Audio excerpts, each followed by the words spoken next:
Hi, welcome to High Road. My name's Andrew, and in this video I'm going to explain why I chopped my toms in half, and I'm going to let you hear them before and after.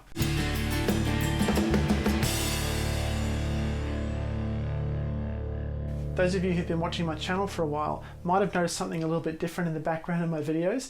These toms, which used to be standard size, have suddenly gotten a little bit thinner than they used to be. And that's because I took them to a local drum place in Brisbane, where I live, and I had them chopped in half. I even kept the leftovers and turned them into practice drums. So these are Remo silent stroke heads, and I can swap these out on the kit and use them for practice. But that's not the main reason why I did this. The main reason is because I wanted to create a compact travel kit where the kick drum and the toms can all nest inside each other inside the same case. I'm going to show you that in another video soon. The other reason I did this is because I stumbled upon a YouTube video of someone playing a low profile drum kit like this, and I thought the toms sounded incredible. Have a listen.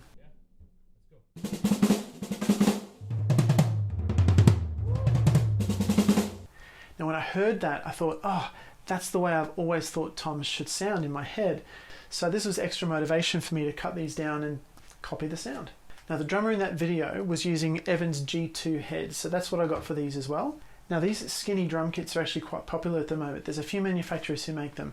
There's Traps Drums, there's the Groove Drum Company's Pancake Drum Kit, and there's the DW Low Pro Kit, which actually won Best in Show at the 2018 NAMM convention. So these kits are really having a moment right now, and they can be quite expensive. So if you've already got an existing kit, you can just cut it up and convert it into one of these. It's actually cheaper. So that aside, let's do some listening comparison tests. Now this is not going to be a completely scientific before and after test because there's a lot of variables that are changed between before and after. The things I was able to keep the same are the room, the location of the kit, and the mics. In case you're wondering, the mics are Sennheiser E609s and the overheads are a pair of Rode M5s. What's different is the heads, the tuning, and the sticks. In the before example, I used the standard Bata and Rezo heads that came with my Pearl Export kit, and in the after example, I've used Evans G2s, which are a bit better suited to this kind of drum. The tuning was different as well. So in the before example, I tuned those drums as best as I could for those heads, and the Evans G2s are tuned a little bit lower, which seems to be a better sweet spot for that head.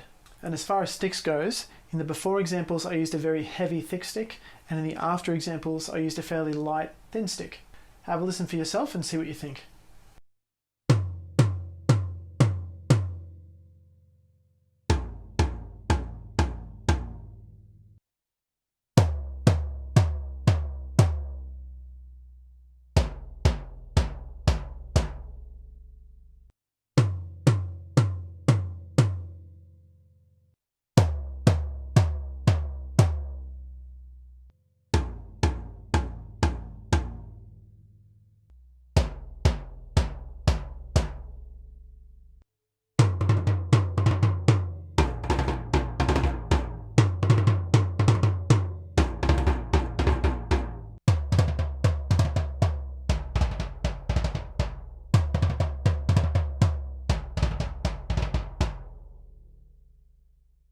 Well, there you go. Now, I don't know whether you prefer the sound of the standard toms or whether you prefer the sound of these skinny toms, but you'd have to admit, the skinny toms really do have a great sound in their own right. To me, actually, I prefer them much more. In fact, I don't think I'm going to go back to standard toms. I think this is kind of my thing now. I love this sound, so I don't think there's any going back.